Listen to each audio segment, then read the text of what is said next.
Hello everyone and welcome back to our Moneyball series with Paris FC. Now, I have finished the season off of camera because there was nothing we need to play for. And as you can see here, the results were very, very good off camera, except for the last game, which was a defeat, but that's because I rotated a few players. But the change in tactic that you saw in the last episode in the PSG game and the subsequent two games after that, it continued on. We won every single game right until the end, which at the very last game. I feel like this tactic enables us to be able to still dominate those lesser sides in the league, but I think it gives us a much better chance of beating a team as an underdog. So being able to beat PSG domestically, be able to win in Europe, I think gives us a better chance at that. So that's one really important aspect. We've got a tactic that I think will do that for us. But in addition to that, I think it's a tactic, one of those tactics where I think the better players you apply to it, the just better it's going to perform. That sounds quite logical, but if you've got a tactic that is really effective but very unbalanced, it might be that no matter how good the players you get in, apart from when it gets to a ridiculous degree, when you're leagues and leagues above the opposition, but that it's going to take a long time for you to get to that level, above the other teams, just to beat them all the time, because the unbalanced nature is what both helps you a little bit as the underdog, but then hinders you as a top dog a little bit, as it were, right? It's that kind of thing. I think it's a much better balanced tactic in any sense. And in essence, I think we're in a really good position going forwards, and we're going to go through and compare our players to PSG's again, like we did last season. That's what we're going to do in this episode. Yeah, this episode is going to be a marathon, by the way. It's going to be all in one recording, all going to be done today. Today is Sunday. I'm going to record it today. I'm going to go through everything. So we're going to do the end of season review. We're going to compare our players to PSG's players in terms of stats. Then we're going to search for players and do the whole Moneyball structure. And the whole Moneyball transfer is going to happen in today's episode, along with the end of season review. There's not going to be any matches until right at the end of the episode, when we're going to play one, maybe two matches, depending on the times of the videos and stuff like that, right? So, yeah, let's get into this anyway. Let's see how the season actually ended for us then in terms of the league table. So the actual league table finished second on 73 points, which is actually only 3 points worse than last year, which I can't quite believe after how it ended. In fact, PSG have still got to play a game, apparently. So have a lot of teams. In fact, we've only played and nobody else has played their games. I don't know why we played our last game now, but in any case, we're going to finish second. We can't catch first, we can't finish third. I've just realised PSG are in the Champions League final again, aren't they? Oh, they've got Arsenal. Arsenal in the Champions League final. It's the third one. I mean, they're going to win it eventually, right? So, in terms of targets for the save, of course, winning domestically, the league is important, and so is winning the Champions League. But this save cannot end until we have got more Champions Leagues than PSG. So, if they win one, we have to win two before I can end the save. That's going to be the sort of like moving target. If they win two here back to back, we have to win three. The save will end when we have won, obviously, at least one league title, and we have got more Champions Leagues than them. So if they don't ever win it and we win one, it could be left on that, but we'll see. There's a chance as well I'll still like to carry on the save. I'd like to think that there's like potentially a really short-term time limit to the save, because technically we could win it in the next couple of years, like if we had a really good transfer window, although financially we're not getting a lot of money from the board again to spend. It's really frustrating, but we'll see. But yeah, there's something else to not look forward to but be aware of anyway, that they've got yet another opportunity to win the Champions League against Arsenal on this occasion. It's not Napoli, so there we are. So PSG have just finished their last game and played it. They won that final one, so they're going to finish on 84 points with 107 goals scored. They didn't quite score as many in the second half of the season like they did in the first half. And they finished a pretty solid performance from them. They had less points than last year, though, which is quite good, I guess. They either seem to get the 88, 89 bracket or 84, 85 bracket. So if that's anything to go by, next season's a good season for them in terms of points. That's not good for us. But okay, let's do the end of season review first in the game. Let's go through that right now when we get to it in a second. Then we'll come back and compare our players to theirs, and then we'll start all of the transfers, Moneyball transfers, right? So let's do it in that order. So I'll see you in a second for the end of season review. But before we get to that, we've actually lost 294,000 followers. That seems quite aggressive and excessive to lose that many followers. But apparently we have. Family's gone down, hardcore's gone down, core's gone up. So there you are. We'll accept the current vision. Disappointed with direct football, are they? Okay. We'll tell them we want to get Champions League. They like that. Okay. That's nice. And there you have it, ladies and gentlemen. PSG have finally won the Champions League. So they managed to win it against Arsenal. It was the third final they've been in. And it's a sad day for Paris, for the real fans in Paris. So they managed to win it. Arsenal did batter them in terms of the match stats, but did lose the game. So there you are. PSG are the champions of Europe. Okay, end of season review. The new rivals. So Piscicelli was fantastic. The fact that's not an A+ is just a disgrace. 34 goals in 44 games. We spent a bit of money on him, 21.5 million, but it was worth every penny and was excellent, to be honest. In fact, maybe myself, Yeah, let me make myself go here for the rest of this review. So yeah, he was really good. Gutierrez for only 6.75 million, I thought was a really good signing as a left back, was our starting left back, and pretty effective all around. Pretty good average rating, considering we had so many poor games earlier in the season that he would have been a part of and would have had his match ratings tanked from that as well. Contessal, an A minus, 0 starts. He didn't start a single game, but had 18 sub appearances, and I'll probably sell him in the summer, to be honest, because he's just not really needed, I don't think. Dimitrovic had to play right back a lot this year to sort of get him into the team, but he looks like he's going to be a really good player going forwards. And what's he worth now anyway? He's now worth 40 to 49 million pounds, so it could be a big profit made on him if we were to sell him. Conte, B minus. I thought Conte was an effective player. I'm not quite sure whether we can use him as like a 10 or as a pivot or maybe wide. I'm still not quite sure what he is for us, but he's bought for 3.75. He's now worth between 43 and 60, so who knows? Madueke, free transfer, A plus. Yeah, I mean, I could sell him as well, to be honest. We could probably get, if we got 35 million from an English team who wanted to get their homegrown quota up, that could be quite effective, right? Georgie, the goalkeeper, 10.25 million. I thought it was quite good. 6.89 average rating. Wasn't the best. He's got a lot of clean sheets, though. And, yeah, pretty good goalkeeper next year. He doesn't class as a non-EU player. And he made a lot of good saves in the back end of the season. We changed tactic and was pretty good in that period. So, very happy with him. The two right backs, I think we're going to need to upgrade those, really. I think they were just poor purchases in hindsight. Probably the first two players we're going to make a loss on. Simon Waldy, in particular, I think. I don't know if we'll get 5.5 for him. Wilsgard would probably make a profit on still, but not the first one. And then Cesar will probably still be a backup winger next season. I can't really see him being a starter. There's Bertini for 2.5, just a backup player. And the lone player was ineffective, really. So this season's results, we finished second. We did well to recover the season in the end, to be honest. Really poor in the Champions League and poor in the cups as well.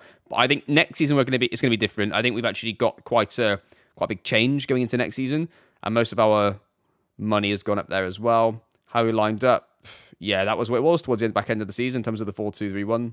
Accolades. Fans player of the season was Pizzicelli, of course it was. Young player of the season was Pizzicelli, of course it was. He was fantastic. Signing of the season was Pizzicelli, of course it was. Goal of the season was Bayer. Took goal scorer was Pizzicelli. Most assists was Adele, with most player of the match awards going to Pizzicelli. Highest average rating went to Adele. Adele's a really effective player, even still now for us. And then some records broken by Pizzicelli for most player of the match awards, most goals per player in a league match, most goals by a player in a match, and then most league goals by a player in a season. So there you are with that. A dynamic manager timeline. I mean, club legend Gichao Kasongo has left. Club legend, it just said. I don't know who's taking the piss and making some jokes. Whoever that is at Paris FC's communication team is having a bit of a joke there with us, I think. But apart from that, it was pretty good. So we end the season with the club in the positive money. So we were given £1.8 million to spend, about 70 grand in wages, with only 60% of the transfer revenue going towards future purchases in terms of transfer budget. So not great. I love how I'm nothing. I'm not a favourite person. I'm not an icon, not a legend, nothing at the club still. It's crazy. Got promoted now. We're constantly finishing in the Champions League. And with a good squad as well. Right, I think the next thing to do is a player attribute reveal, actually. We'll do that next. That's going to be for Season 4 now, isn't it, I believe? Yeah, so it's going to be Season 4. So we're going to see Hadjam, Nuruddin the goalkeeper, players of this nature, Uderso, Mires, Nunez, and some other there as well. So looking forward to this. Oliver Christensen as well. Yeah, I'm looking forward to this. I'll see you in a second for the attribute reveal. Here we go then, player attribute reveal. We're going to start off with Hadjam. Now, Hadjam was a very effective player for us for a number of years. In fact, let's go back through this season. So it's going to be basically seasons 3 and 4. Let's have a look at that quickly first for you. So it's going to be part of the team that finished second on 78 points, and some players would have been in the team that finished third on 67, and looking at the best 11s. So it's going to be some players from the best 11 in this team here in Season 4 and some in Season 3. Again, because we're doing it on the calendar year, it can be players that are sold in both summers, potentially, depending on what month they're sold in, and date, and the January as well. So across these two teams, what you're going to be seeing here is going to be Season 3 and then Season 4 there, as you can see on the subs bench as well for those two positions. I'm in the way of this, actually. I'm pushing it on bottom right. So you can just see the Season 3 and Season 4. Here we go then, Hadjam, one of our favourite players for the first 2 or 3 years, and one of the most effective players. Let's see what we had. Okay, pretty decent for the time that we had players at, I think. Pretty good across the board. He's not quite as quick as I thought he'd be, and he's maybe slightly better from his passing and vision perspective, but a pretty all-rounded fullback in a back four. Probably not a good wing back in a back three, but Christian Adurso, or D'Urso. A pretty average midfield player, wasn't he? We signed him for 625. Actually took a slight loss on him overall.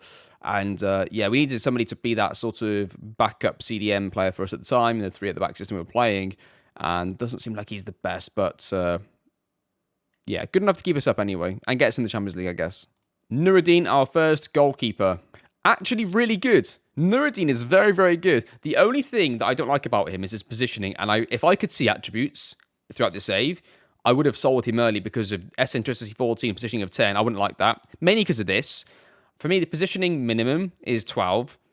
And then I would put them on it to try and get up to 13. I don't like goalkeepers having less than 12 positioning, ideally so. But he's really good apart from that. Like, passing's very good ball-playing goalkeeper, very quick as well. And we signed him for 300 grand and sold him for 3.5 million. So a huge profit made on him at the time. But not just the profit, but he was very good for us from a statistical point of view for the first couple of years with us as well. Jal Correa, the right back. Let's have a look. Yeah, that's actually about what I thought he would be, if I'm honest. Like, decently quick, not massively quick. More like a winger in some ways and not quite as good in others. So, pretty much what I expected there, I think. Suxon, right. I have no idea what we're going to see here. Because he scored an absolute load of goals for the AI team that we bought him from. And then he looked terrible in our own matches. I don't know what we're going to see here. But he was really cheap. And we sold him for really cheap. Okay, so he wasn't very good. So, where did we get him from? We bought him for 250, sold him for 130. I mean, yeah, we got him from the Thailand league, so it was a bit of a risk in terms of the level of football we were buying from. But yeah, not the best, but we took a gamble. He had really good, I think it was goals per 90. It was his extra performance I think he had. It was really good, but it's probably just his abilities compared to the league, right? So, there you are. Alvaro Nunes. Okay, so Alvaro Nunes here looks like a pretty good, quick defensive fullback, which is, I guess, what I expected going into that. I thought he was slightly better at his crossing, maybe, but yeah, okay. Quite poor in there as well. Okay, Ramon Mires. I didn't think he'd be this slow. He looked pretty good moving across the pitch when we saw him in matches. I quite liked him, to be fair, the one season we had him. He scored 17 and 13 starts and 18 sub-appearances. We got on a free transfer and sold him for £5 million. So we made a big profit on him. He was very good. Off the ball's excellent. Work rate is excellent. Heading's excellent. Not a great jumping reach, though, and not that quick, but was really good for the time that we had him. Mamdi Keita. So Mamdi Keita is one of our youngsters from our youth system, actually. So we've sold him. I'm not going to buy him back. I said once I've sold a player and we look at the attributes, that's it. They're done. We can't sign them anymore. He started to complain a bit about not getting much of a chance. He could have been pretty good, to be fair, if I would have kept giving him a chance in the first team. But he's sort of to... So he's in Korea. So yeah, Keita's gone to Korea. Not brilliant, but maybe he would have had a better chance at progressing if he would have stayed with us. But there you are. Mikael Kaufman, one of our best strikers, and he's pretty good. And do you know what's interesting? Was he did miss a lot of one-on-ones, right? And I did not know that his finishing was going to be this bad. I didn't know how good he was. I knew he was an okay player because I've seen his name around before at a lot of AI teams, but I've never really looked at him. He's quicker and better in the end than I thought he was going to be. I thought it'd be like 13, 14 for acceleration pace, maybe 15 jump and reach, and I thought he'd have much better dribbling and finishing, so he's a bit different to what I expected. And yeah, his lack of goals has been replicated in most of the AI teams so far. 15 million he was bought for there. That's crazy. We signed him for 1.4, sold him for 9.5. So overall, good business for us again there. Mizilga's the centre-back. Okay. He was bought to be on the side of a back three thinking he was fast. He was not fast. I'm pretty pleased we moved off him because he's not a dominant centre-back in the air, I don't feel like. And he's not really quick and agile. He's not really good on the ball. So we signed him for 2.9, sold him for 2.2. A really small loss on him there. But was a good, solid depth player for the 1 year we had him. Nicholas Jensen. I did like Nicholas Jensen. I expected him to be slow. And he's not. He's fast. He's actually pretty fast as well. He's not the player I expected him to be. I thought he'd be a bit slower than that. I felt like he got caught out quite a lot. Is that because of anything else here? Not really. He looks pretty good. It's actually in possession that's the problem, with only 12 passing, 12 vision, and 7 dribbling. But that's a surprise, and fair play to him. We signed him for 2 million, sold him for 2.5. Again, another little profit there. Last but not least, Oliver Christensen. Okay, he was good.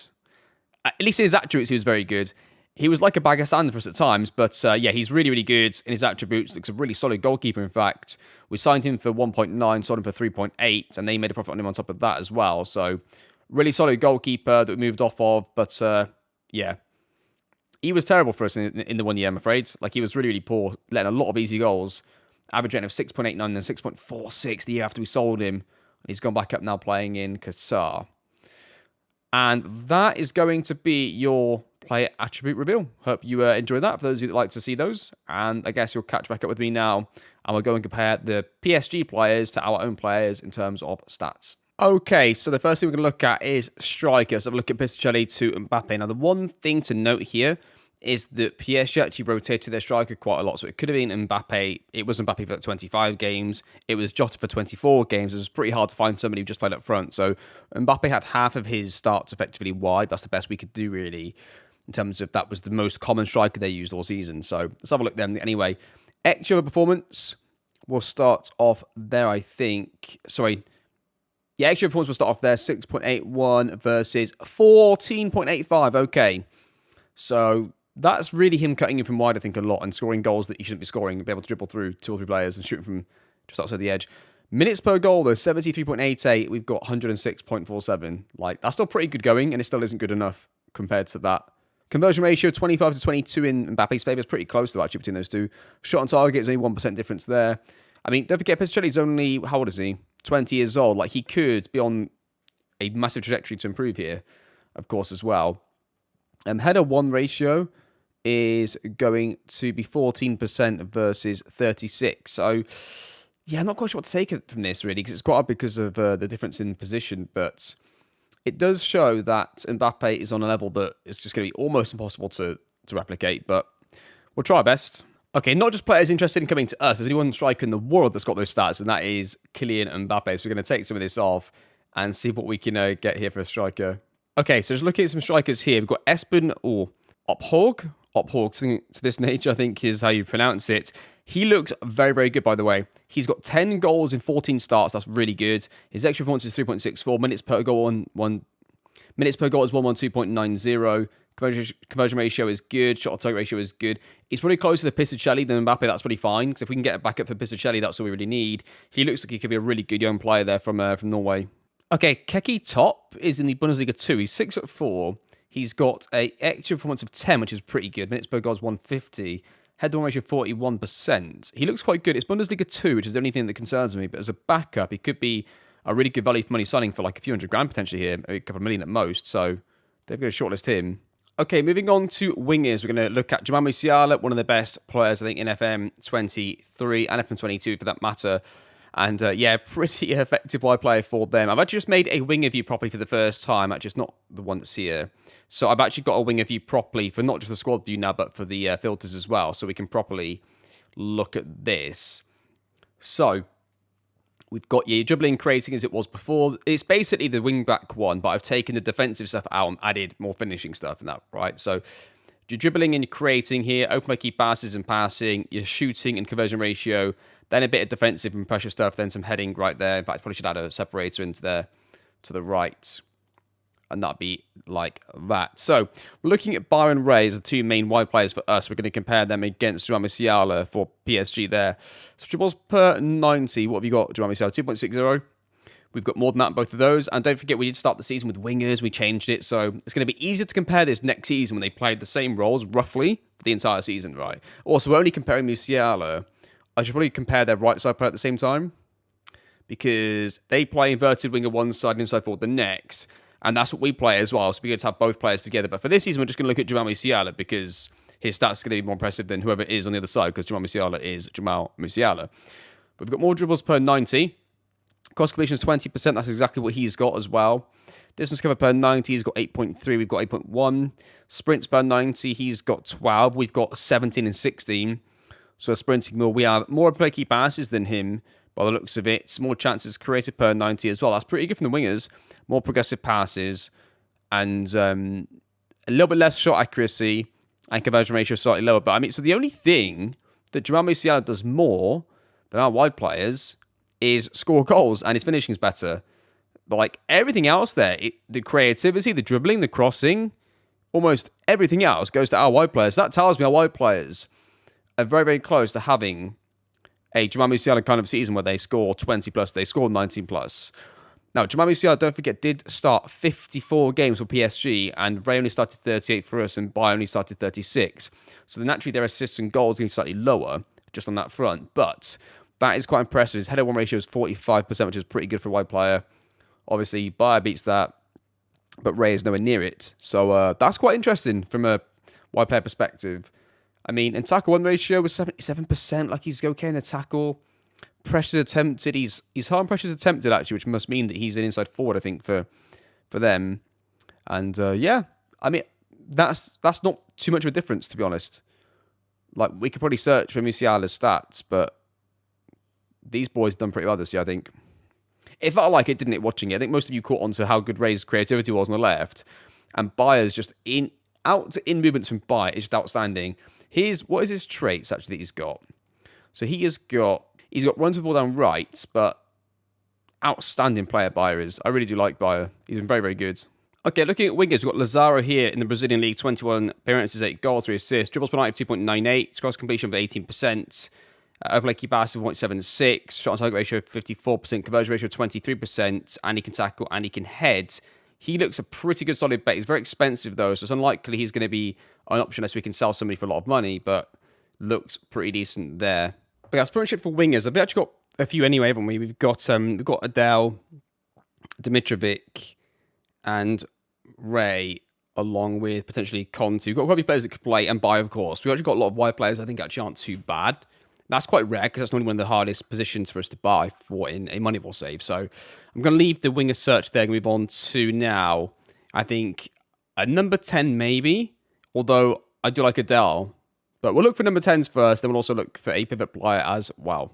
Okay then, so Adele and Johansson were the two main players that played as a 10 for us this season. So we're going to have a look at assists per 90, 0.38. Unless we're looking at right now, it's just 0.47. That's where both of ours. Expected assists per 90, 0.30. So to be fair, on expected assists per 90, they're actually bang along with their number 10, but their forwards were able to turn a lot more chances he created into goals. Open key passes per 90, 2.41. That's pretty good for them. We've got slightly lower here. Adele's slightly higher than Johansson. Progressive passes per 90, 4.63. We are ahead here, lower here. And dribbles per 90, we are looking at 2.0. So we're slightly lower on dribbles per 90, which is quite interesting. Not quite sure what that is. Shot on target ratio of 38%, slightly higher here, slightly lower here. So I think across the board, and the conversion ratio is 14%. So across the board, Adele is very, very close to their number 10, but Johansson's lower. I might sell Johansson this year. So this guy here, Lucas Bugallo, he has got very good conversion ratio, or shot on target ratio, is very good at finishing, or at least getting shots on target, which is good. And a team that creates quite a few, he'd be good at that. Very high pass completion ratio. Progressive passes is okay, not amazing. Upplay key passes is fairly decent, not amazing.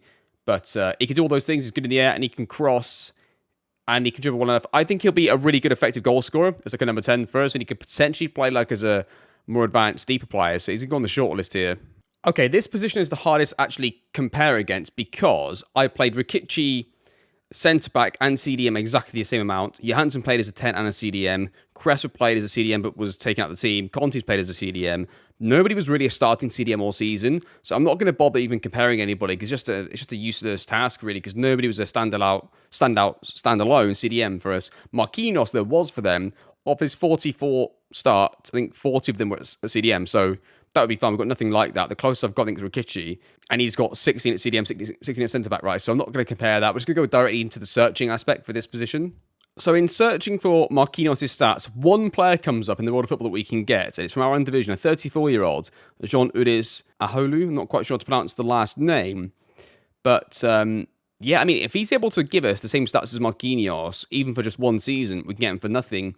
That's about that's the other part of the Moneyball aspect, right? It's about finding value. It's about finding value, and what is that player bringing to your team right now for the value you're going to pay for them? So we pay 500 grand for him to get him as a direct replacement for Marquinhos in terms of stats.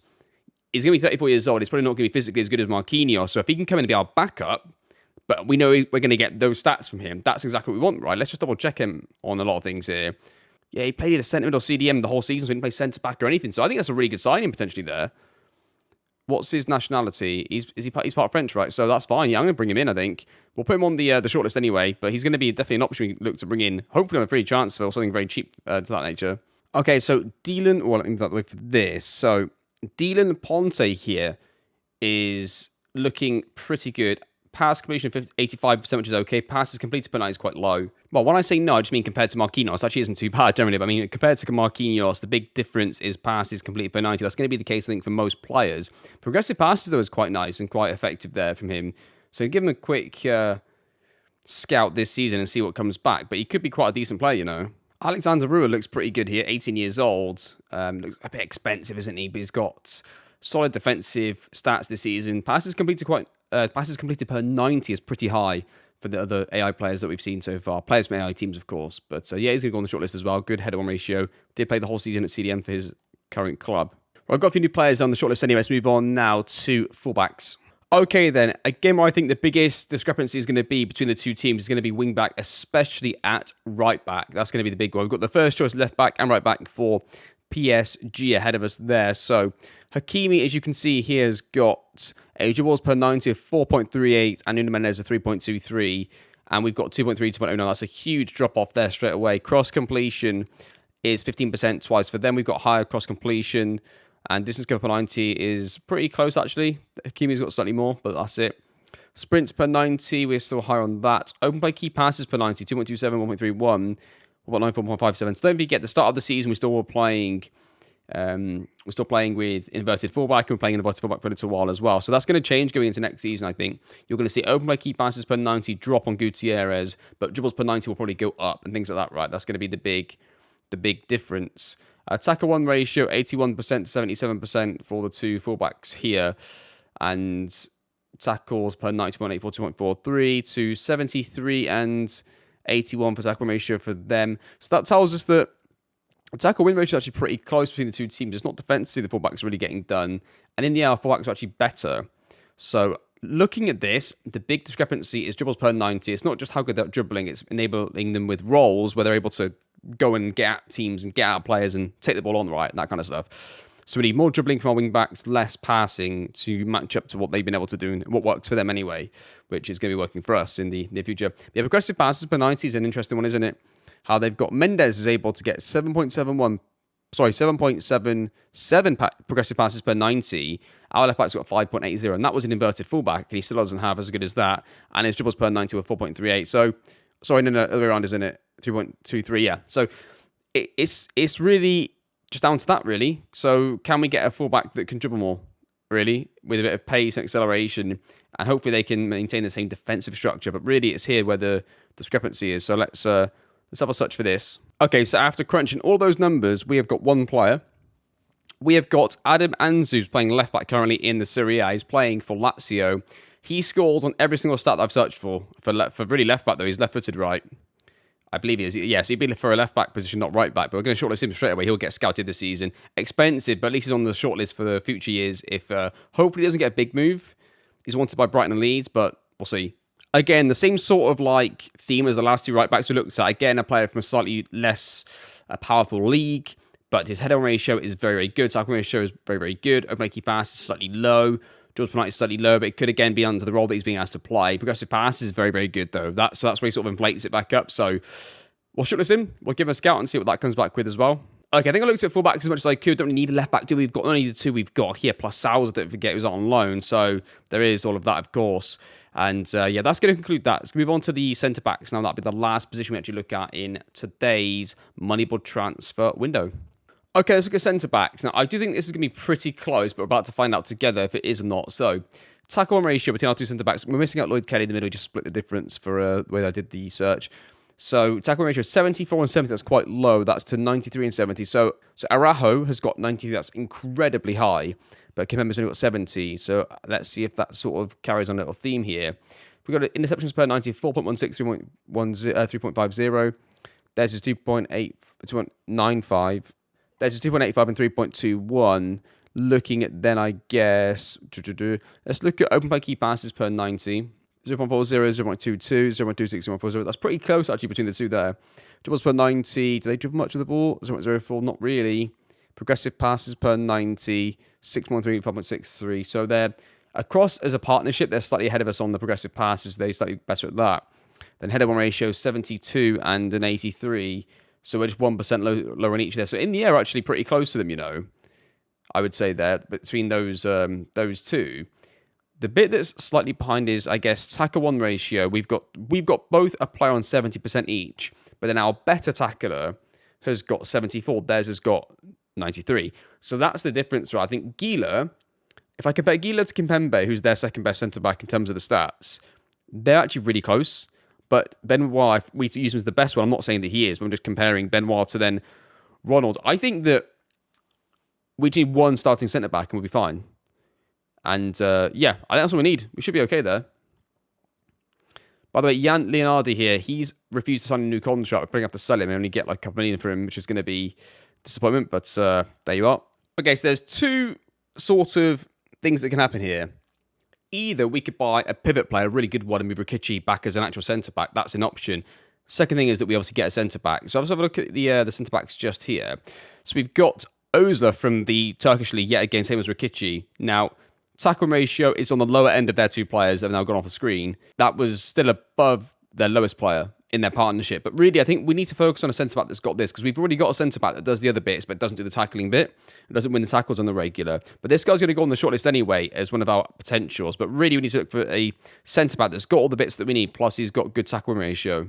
So Kaplan here is a pit on my list. He's probably going to be a backup. He's not like first choice centre-back material, I don't think, across the board. But he could very easily come and be a backup centre-back for us. He's got pretty high tackle ratio as well, which is good. Yeah, there's not a lot there, to be honest. I mean, Ozla's really the only one. I'm going to make a quick search for just tackle ratio being high and a couple of other little things, and we'll see what comes back from that. Right, that has been a pretty substantial look through of players there. We've gone through quite a lot of positions. I spent a lot of time looking at different positions. Now, I think that the most important thing is definitely a right back. That's so essential because I may need to use Dimitrovic on the wing this year, which means I can't be using him at right back. So that's going to be, point of emphasis is going to be a backup striker, because if Piscicelli was out this year at any point, we could have been in a crisis situation.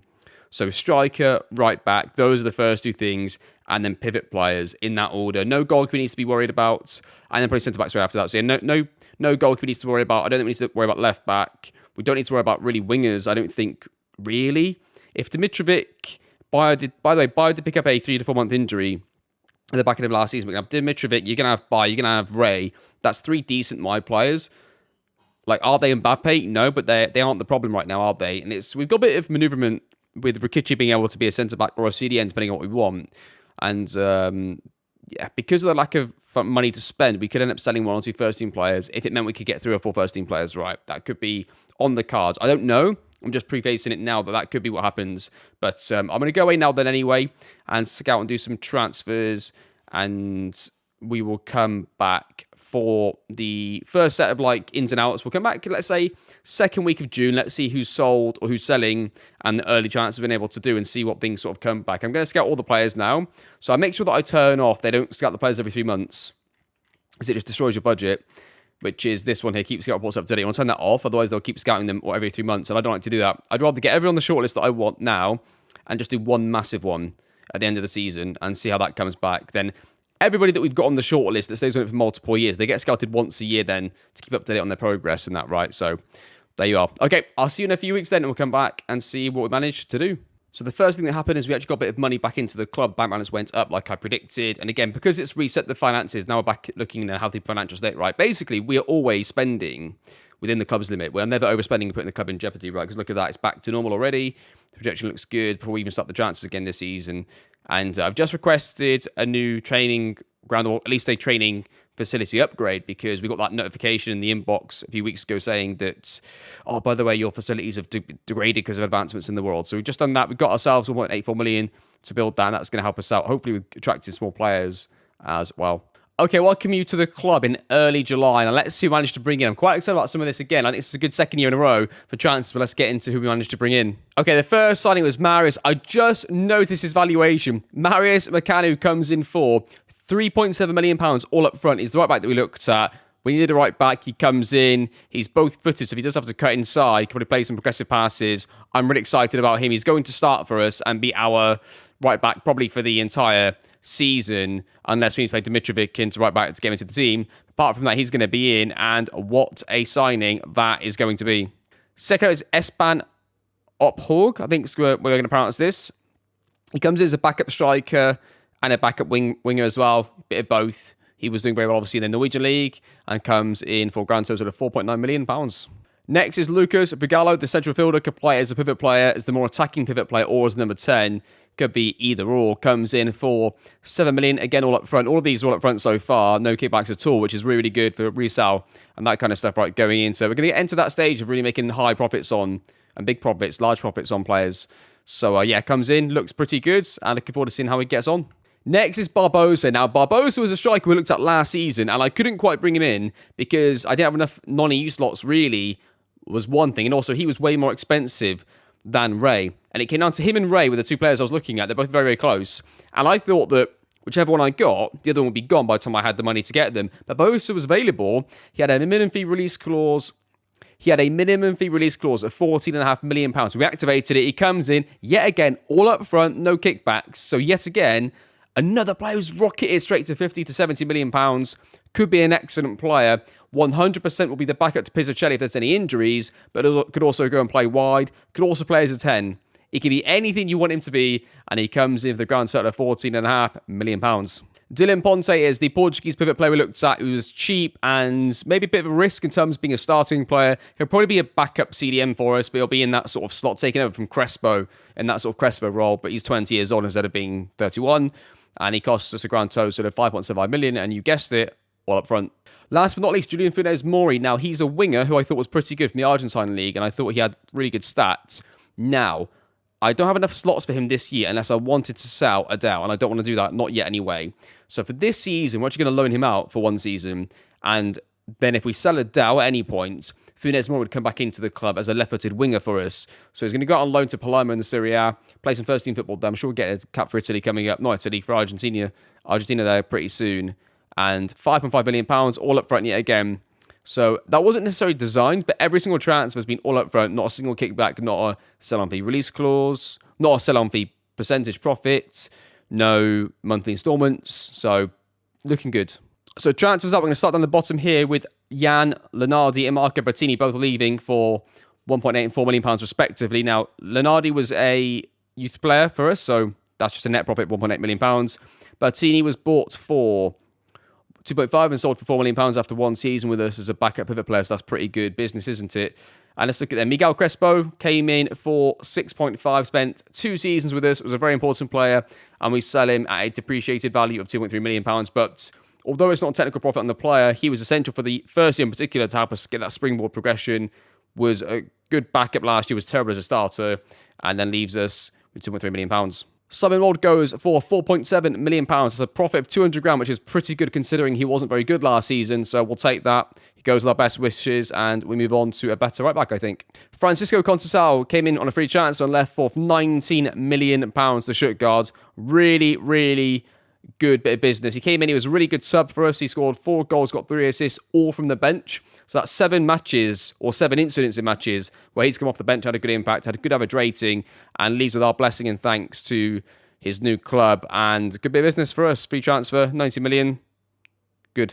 Marcus Wilsgard, we signed him for 2.8. We take a slight loss on him, selling him for 1.5. But again, wasn't really good enough for the level. We took a chance with his stats in the Norwegian League. Wasn't quite there. So something to watch out for in the Norwegian League, maybe next time in terms of fullbacks anyway.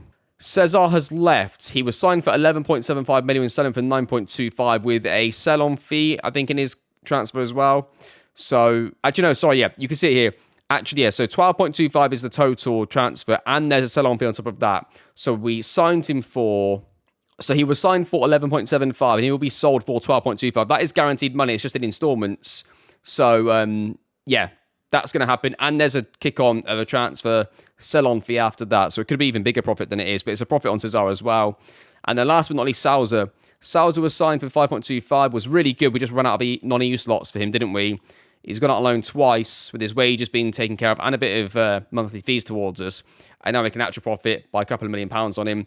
Again, it's going to go up to 8.75. And again, there's a sell-on fee kickback as well. So there you go. You're up to date. I think that was a really, really good, solid transfer window. We've improved the team and got rid of some of the players. And there's still a bit of business to go on. The only thing that's currently going on that you might want to know is Isaac Johansson. I've got an offer for £20 million. That seems to be the best I'm going to get for him. And if I don't play him this season, it's going to go down anyway. So I might just take the 20 now. So I'll take 20 million for Johansson from Aston Villa. It's 15 up front, 5 million then in installments. And we'll probably bring in one more. I think we've got a choice, really. I still need, I think, a proper CDM, like a proper pivot player, because Conti could play as a 10, could play wide if we need him to.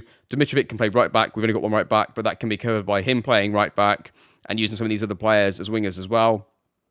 We've got 3 centre-backs, so a really good CDM that could play centre-back or a really good centre-back that could play CDM would be the most ideal scenario here. And apart from that, the squad is done. So looking forward to this, and you'll join me back, I guess, for the start of the season.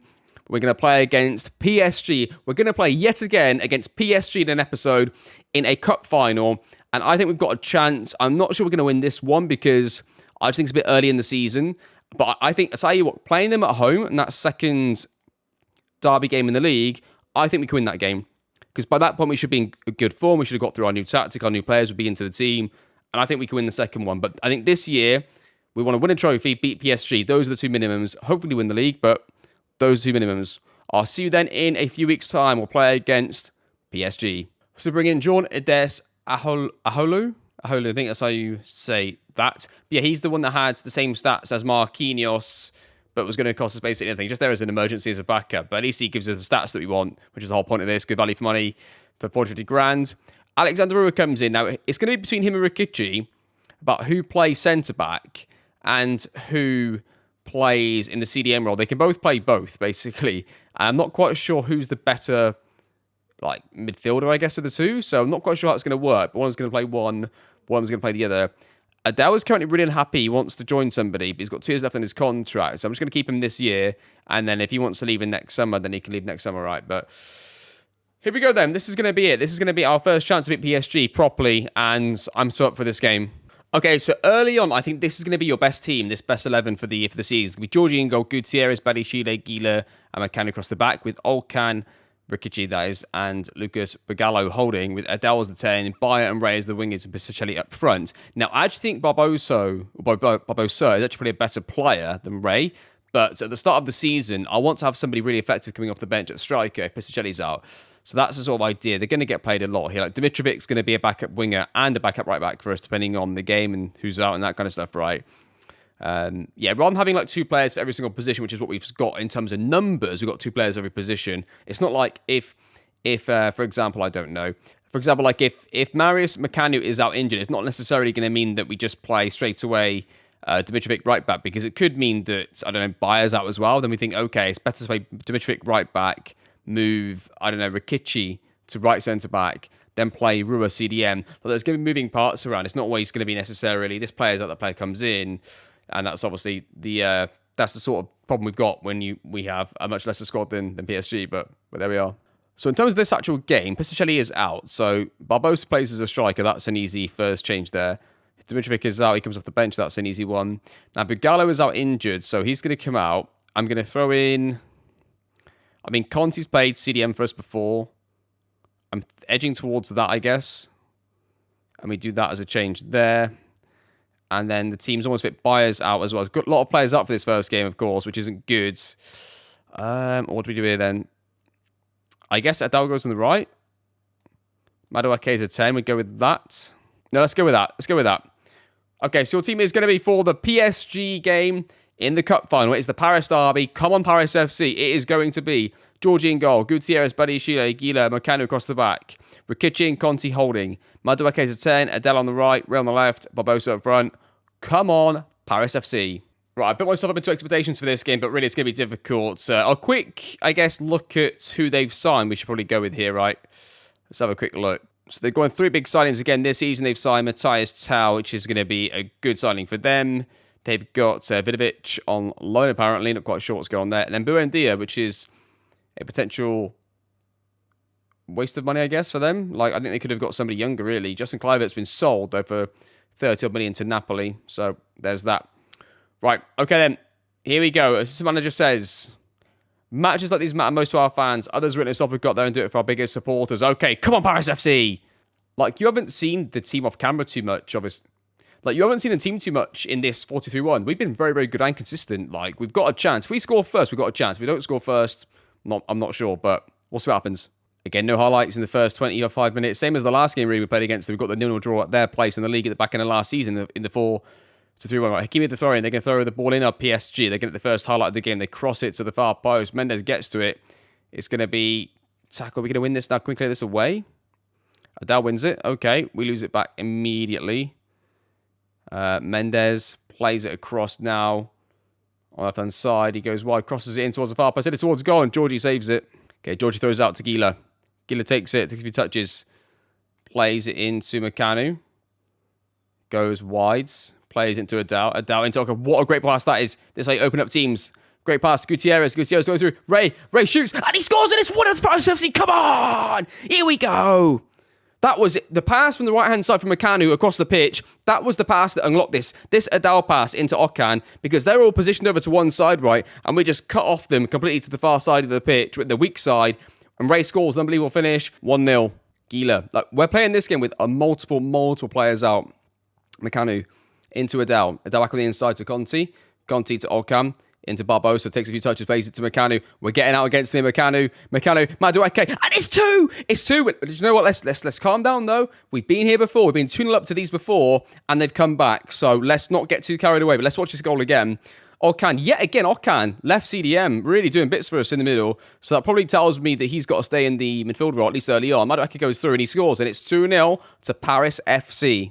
The difference is, like last time, the last time when this situation happened and we ended up losing, we had our natural tactic out and we sort of left it for a while, but that tactic was really exposed. This tactic is a lot more structured and build-up. You can see the two pivots being in there and how much easier it is to play across the pitch when they lock us into like one side defensively, right? Like, come in here and again. Now, can we occupy it 2v2 there? Come on. Adele goes in behind. Doesn't quite get there. Wins it back off Mendes. It's back to Gila. Come across if you need to, Gila. Adele plays it in to Okan. Oh, Madueke doesn't get the Barbosa. Ray's got options if he needs to. In there, Gutierrez. Oh, look at the football. Ray, play it across. Oh, it was close. Don't let your performance drop, lads. Classic team talk. FM goes all the way back to the start of FM, I think. Free kick from Barbosa from miles out. It's never going in. It's going to be a corner, though. We'll see what this corner highlight's going to be. It's going to be a corner from Madueke. He's going to whip the corner in towards near post. Badiashile heads it. That could have been 3. If we'd have got 3, that would have been, that would have been it, I think. Wow. No. Considering we'd never beaten them, it wouldn't have been it at all. But it would have put us in the comprehensive position and they hit the ball over the bar there. It's hard to make any changes in this game. Everybody's playing really well and I don't trust anybody on my bench, I don't think. Mbappe's on a 6.3. The thing that's pleased me in this game is they played Musiala down the middle and they had Mbappe up front. So it sort of took the wings up the equation and now they've moved out. I don't know what they're doing here. We've got a chance in this game. I'm not understanding their changes and subs. I was watching their tactics screen. I don't know if you were with me playing the 4-2-3 when they put Vidovic up front and they put Cole Palmer on the right hand side. Adele goes through, doesn't quite get his ball away there. Can we... Oh, it's Musiala. He's dribbling past 10 players. They get the ball back to Musiala. He's got players in behind it. There's Mbappe. Goes through, scores, and it's 2-1. They've gone to their 3 at the back tactic again. They try and go to this to get a goal against us. Right, we're going to go time wasting up. Counter-attack's going to come off. It's already in a pretty set structure to set up the game, really. I don't think we can go too much more defensive than that, apart from really asking for trouble. I think we're just going to go with that. I think the rest of the team's going to have to see out the game for us because in terms of the subs, I mean, I could take Barbosa off and put Espen on. We could probably do this. But Barbosa's getting us out of trouble, though. Like, he's holding the ball up and linking up play. So I think I'm just going to leave that. They play it short into Palmer. The Kimpembe plays into Mbappe. They play it back to Palmer, into Mbappe. Musiala goes through and he scores and it's 2-2 yet again. It goes straight to penalties. So here we go. I've already done the levels. I think we're going to lose this on penalties, just so you know, because we don't have many good takers, I don't think. Obviously, can't see the attributes, but like our young striker, this guy is the first taker, and I just don't have any faith his penalty taking is going to be that high. I obviously don't know. And there you go. We're going to lose on penalties right here. It's a shame. We played pretty well in this game. Good save, Georgie. Aholu, the experienced player that we signed, misses his penalty as well. Great start. Well done, lads. Yeah, I mean, I do think that we'll beat them this season, because I just think we played really well in that first half. I know we did that last season as well, but I just think the first team, I think we're going to have them this year. I really do. I think we'll push them close to the title as well. I just think that game we had a lot of players out. Like, I couldn't even make any subs. Like, it was tough. And even seeing up the game, we're going to have to do something different, I think, against them, seeing up the game, because that's the second time that sort of happened. But